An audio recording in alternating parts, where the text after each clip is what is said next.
So in thinking about our implementation, we definitely fall into that technical assistance and support type of SEA implementation.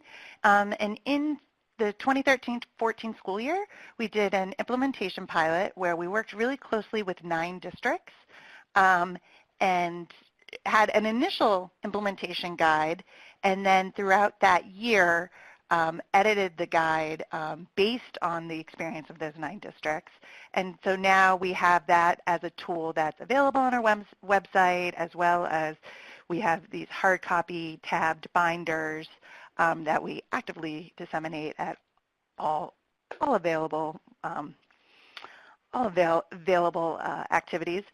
And the guide outlines really our cycle of adapted cycle of inquiry, a multi-step process that they can follow to effectively use the early warning data, identifying students, exploring underlying causes of risks, interventions, monitoring, and then making improvements.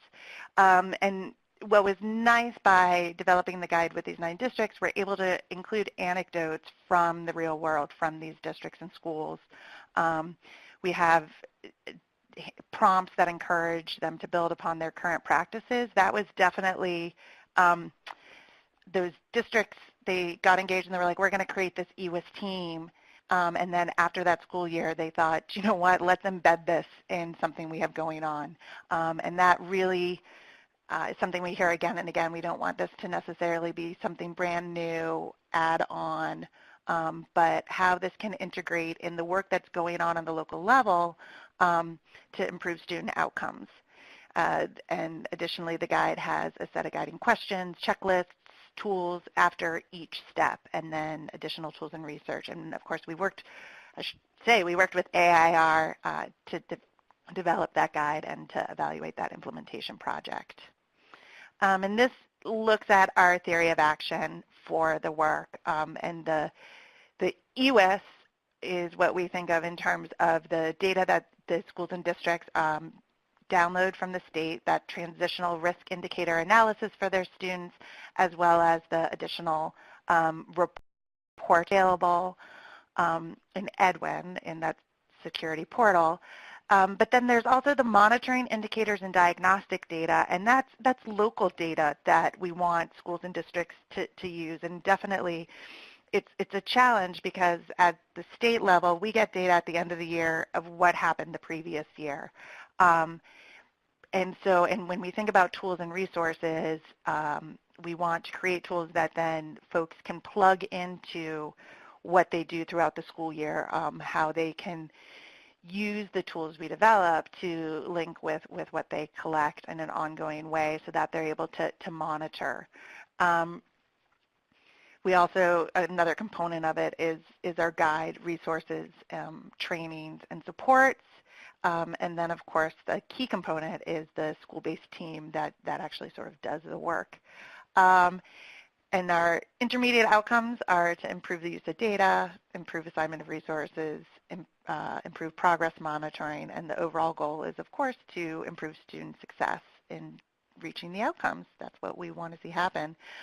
This is our implementation cycle, and it's funny, I was trying to remember because I know we adapted this based on our experience with the 9 districts, and I think I can't remember what it was before. So I was trying to remember what the adaptation was, and I don't quite have it in my mind. But for here, what we really like to, the idea is that there's a lot of work that occurs at the beginning of the school year, and this is where sort of the EWIS data is most potent and powerful for them. And so we hope that folks get organized. They have to figure out who's going to be involved, and ideally this might be an existing, sorry, I was reading a question. This might be an existing team or adapting some existing teams and frameworks that are in place. We then want folks to review the data. And then we go into exploring the underlying causes, and ideally this is linking with some existing local data that can be used to diagnose what's going on, whether that's benchmark testing, IEP, qualitative information, whatever else the school might have to understand what might be placing students at risk. However, you need to nudge folks out of just talking about the data to taking action and assigning some interventions, and then ideally using monitoring, student progress and interventions, using some sort of monitoring data throughout the year. And we want sort of those blue cycles to repeat. And this might be repeating at the end of a trimester, a quarter, at any sort of grading period, or maybe just once throughout the year. It's really sort of what makes the most sense for the school. And this can get to the challenge of sort of local control. There's just a lot of variation in school cycles throughout Massachusetts, and we just want to make it as adaptive for folks as possible. And then, reflect, refine, and prepare for the next year.